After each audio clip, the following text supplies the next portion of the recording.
There is a particular kind of silence that falls over a room when astronomers open the data from a new deep field survey and find something that should not be there. It is not the silence of celebration. It is not the hush before champagne is poured in a press conference, nor the murmured excitement of a team preparing to announce a discovery. It is a heavier silence, a denser one. The silence of people staring at a screen where a cursor blinks above a line of code that contains no error, above a graph whose anomaly refuses to disappear after 5 recalibrations, after 10, after 20.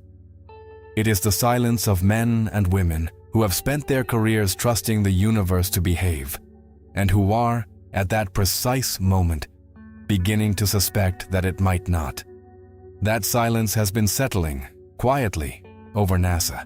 Over the last few years, as the James Webb Space Telescope pushed its golden eye deeper into cosmic history than any instrument ever built, something unexpected began to happen.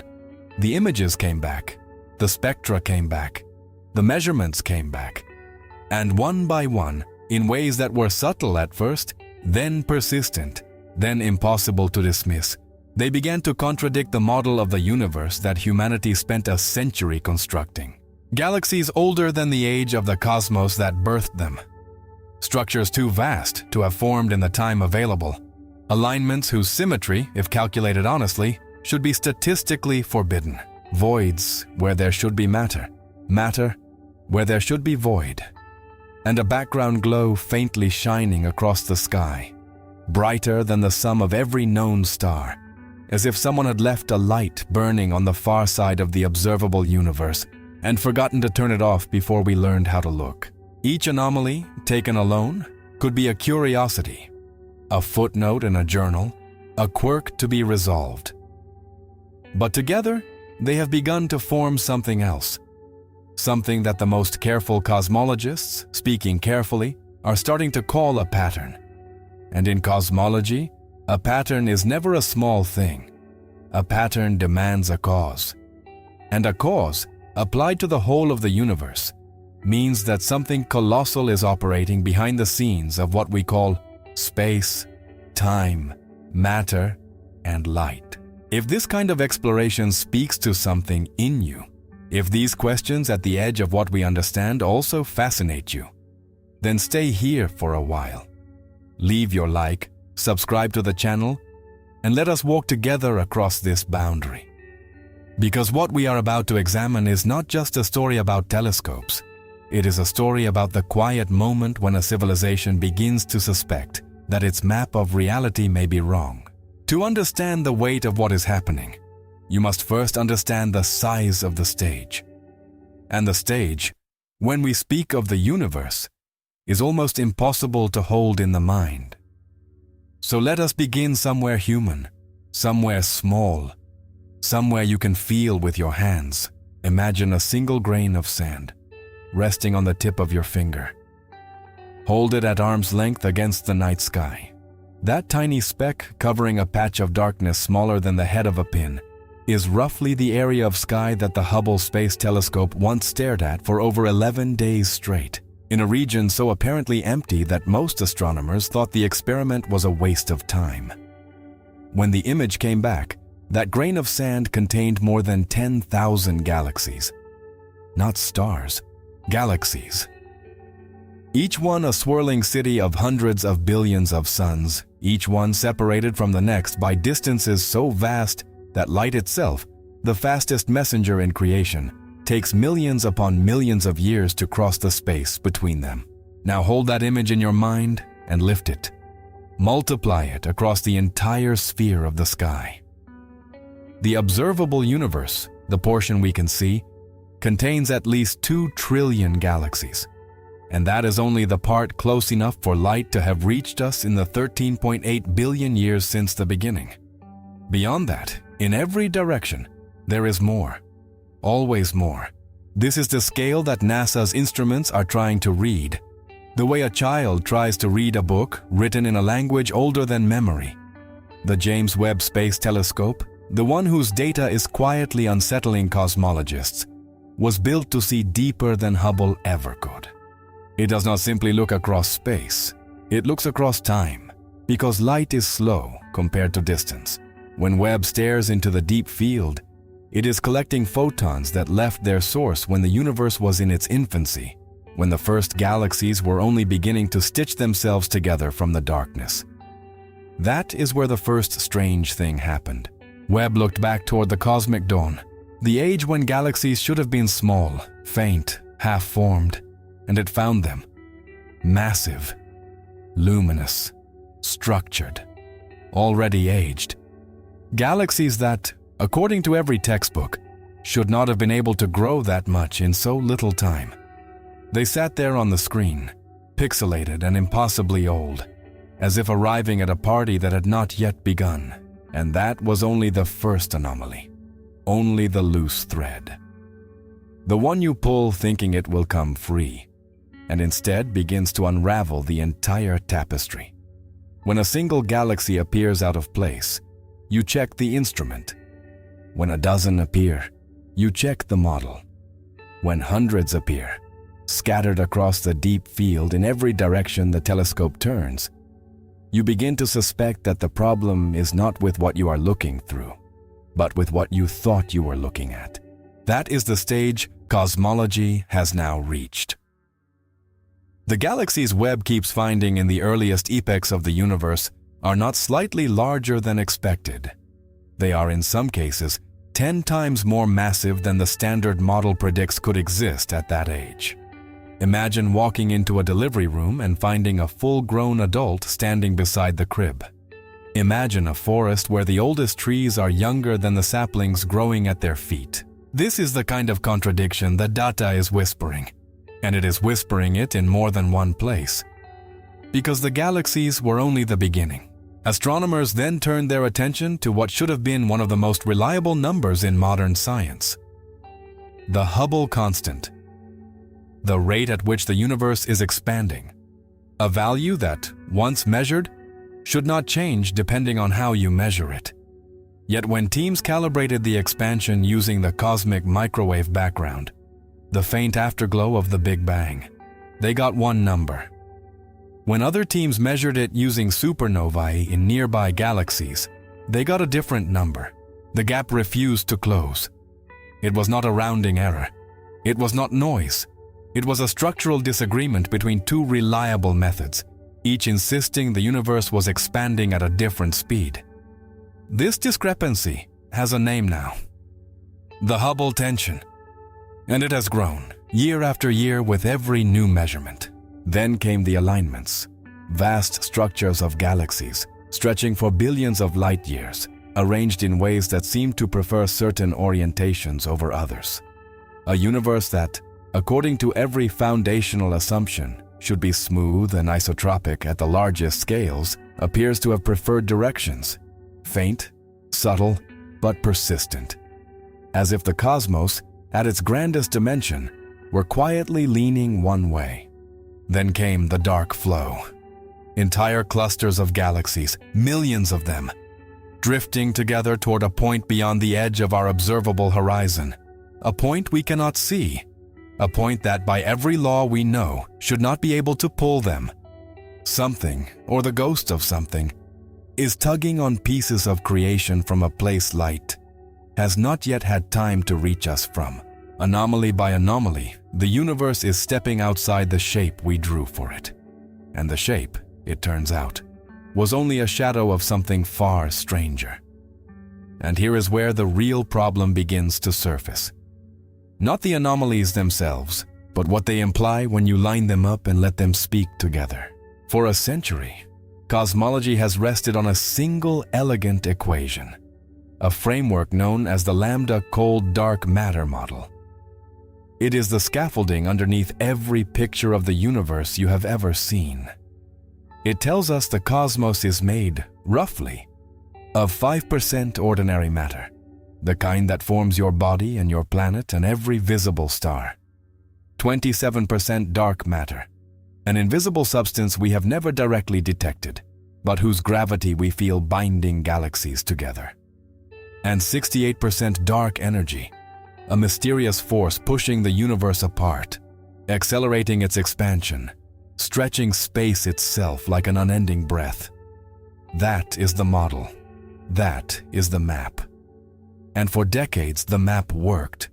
It predicted the temperature of the cosmic background. It predicted how galaxies would cluster.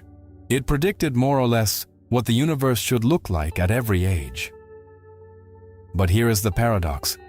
The part you are meant to feel slowly. 95% of the universe, according to our own best model, is made of things we cannot see, cannot touch, cannot create in a laboratory, cannot isolate, cannot hold. Dark matter has never been caught. Dark energy has never been measured except by its effects. We have built an entire cathedral of cosmology on two invisible pillars, whose existence we infer only because the equations refuse to balance without them. And now, those invisible pillars are trembling. Because if dark energy is truly constant, as the model insists, then the Hubble tension should not exist. If dark matter behaves the way we think it does, those impossibly massive early galaxies should not exist. If the universe is isotropic, those subtle alignments should not exist. If nothing lies beyond the observable horizon, the dark flow should not exist. Every single anomaly points in its own language to the same uncomfortable conclusion. The model is not wrong in its details. It may be wrong in its foundation, which means we are in a strange position. A position humans have been in only a handful of times in history. We have reached the point where our most powerful instruments are no longer confirming our picture of reality. They are fracturing it, quietly, from within, not with a single shattering blow, but with a slow accumulation of small, precise cracks, each one asking the same question. What if the thing we have been calling the universe is only the surface of something we have not yet learned how to perceive? And what if, behind that surface, something is beginning to move? To understand what might be moving beneath the surface, you have to understand how cosmologists listen to the universe. They do not hear it the way you hear a voice. They read it, the way a forensic investigator reads a scene, piecing together events from echoes, from residues, from the faintest traces of light that crossed unimaginable distances to reach a silicon detector floating above the Earth. The oldest light we can read is the cosmic microwave background, a whisper of radiation left over from the moment, roughly 380,000 years after the beginning, when the universe cooled just enough for atoms to form and photons to escape into the darkness. That light has been traveling ever since. When you point a sensitive antenna at the sky and listen carefully, you hear it. A uniform hum, almost perfectly smooth, pressing in from every direction. For decades, we believed this hum was the closest thing the cosmos had to a baseline. A flat, steady, pristine surface on which all other cosmic structures were drawn. But it is not flat. Embedded in that hum are tiny fluctuations, ripples at the level of 1 part in 100,000. And those ripples are the seeds from which every galaxy, every cluster, every strand of the cosmic web eventually grew. When we map them with precision, we notice something odd. There is a large cold spot in the southern sky, larger than any statistical model predicts. There is a mild but measurable alignment between certain low-frequency fluctuations, a kind of cosmic preferred axis that some astronomers have nicknamed, only half in jest, the axis of evil.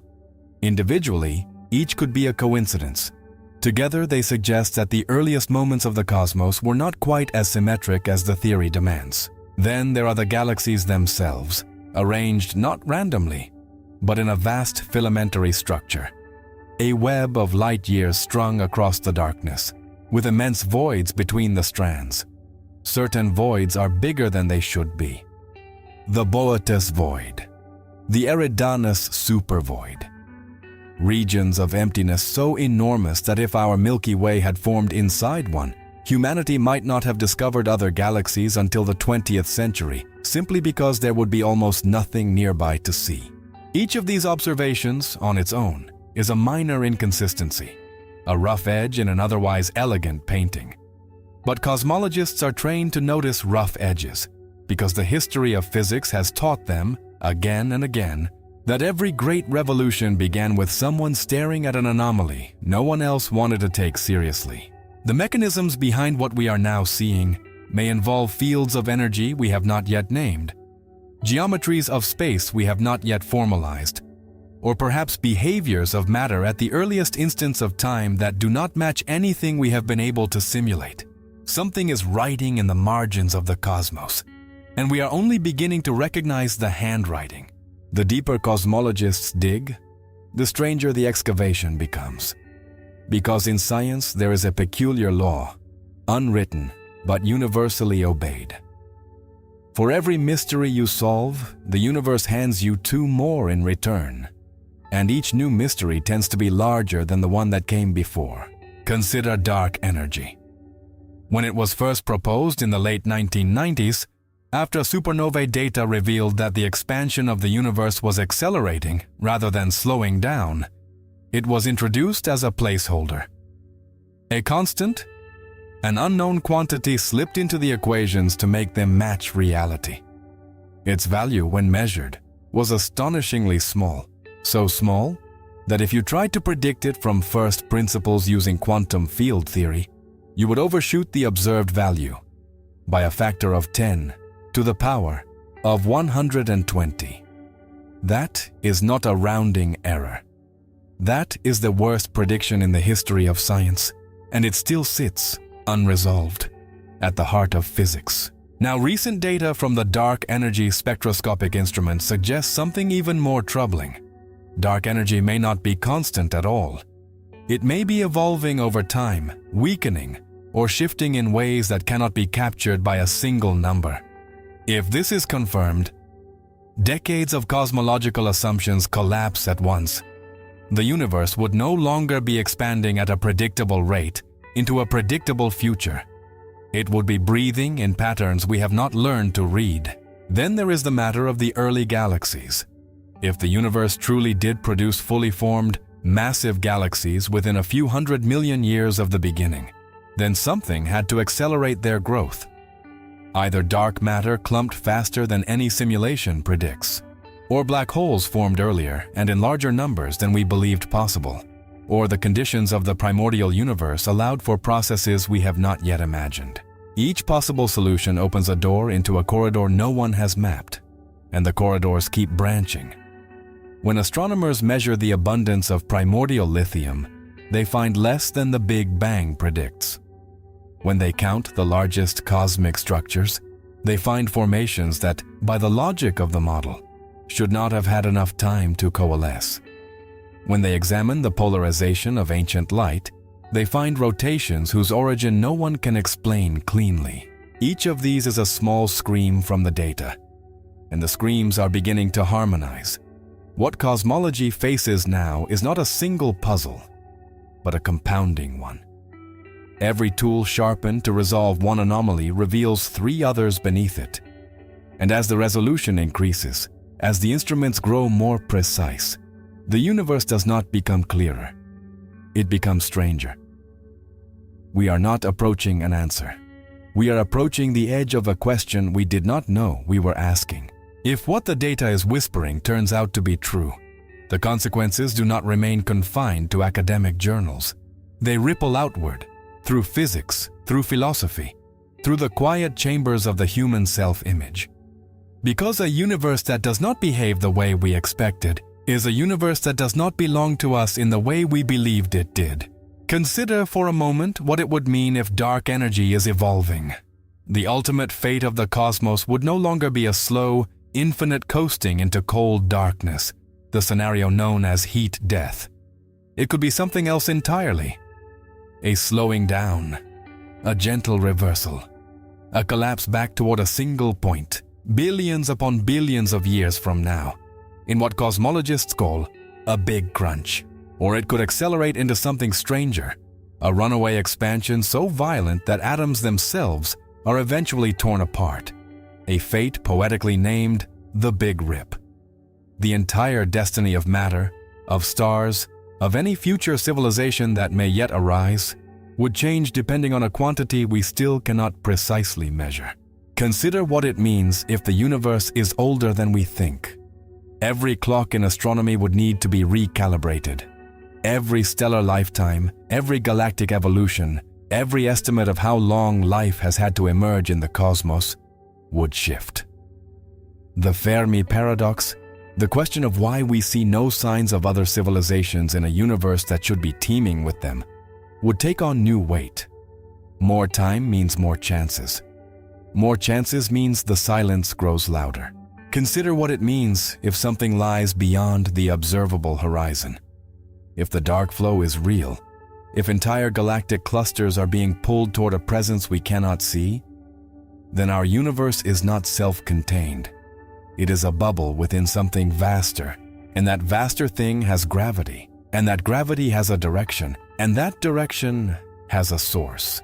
What is there beyond the light that could ever reach us? Another region of the same universe? A different universe entirely. A structure so ancient and so immense that our entire observable cosmos is only a small, bright coin on its surface. Consider what it means for us, for the species that evolved on a single wet planet orbiting an ordinary star in the outer suburbs of an unremarkable galaxy. For billions of years, we have been looking up and trying to build a story of where we are. We told ourselves we were at the center. Then we were not. We told ourselves the sky was fixed. Then it was not. We told ourselves the universe was eternal. Then it had a beginning. Every generation has had to swallow a larger cosmos than the one it was born into. Now it seems another swallow is coming, a deeper one, a harder one. And so we arrive at the edge. Not the edge of the universe, because there may not be one, but the edge of our understanding of it. The place where the map ends and the cartographers begin to draw, very carefully, the first tentative lines into the unknown. It is tempting, standing here, to feel diminished, to feel that the accumulation of anomalies, the fraying of the model, the slow recognition that the cosmos does not behave as we thought, is a kind of defeat. But that is not what this moment is. That is not what any of these moments in history have ever been. When Copernicus displaced the Earth from the center, humanity did not shrink. It woke up. When Hubble revealed that the smudges in the sky were other galaxies, entire island universes beyond counting, humanity did not shrink. It expanded inwardly to meet the size of what it had discovered. When the cosmic microwave background confirmed that time itself had a beginning, humanity did not shrink. It learned, for the first time, to think about origin as something that could be studied rather than only mythologized. Each of those thresholds was uncomfortable. Each required the species to let go of a picture it had grown attached to. And each, in the end, produced not a smaller universe, but a larger one, with a human being standing inside it, blinking, slightly changed. We are now at another such threshold. The data coming back from the deep field is not a failure of science. It is science doing exactly what it has always done at its highest function. It is listening to something the universe is trying to say, and choosing to hear it even when the message contradicts the lesson plan. The physicists who sit with this data, night after night, tracing the same anomalies through different instruments, are not witnessing the end of cosmology. They are witnessing its next beginning. And you, standing on this side of the screen, with your cup cooling and your evening quiet around you, are among the first generations of humans alive in a moment when this particular door is being opened. Most of your ancestors lived and died beneath a sky they believed they understood. You will not. You will live out your years knowing that the stars above you are part of a larger story still being written, and that the ending of that story, if there is one, will not arrive in your lifetime or the lifetime of anyone you love. That is not a loss. That is a gift. Because the deepest privilege of being conscious in a universe like this is not to have all the answers. It is to be here, briefly awake, on a small blue world, looking up at a sky that still has the power to astonish us. The silence at NASA is not an ending. It is the silence that comes just before a civilization learns how to look at the stars again, this time without knowing exactly what it is seeing, and finding, in that not knowing, the beginning of something ancient and patient and endlessly becoming. Keep looking up.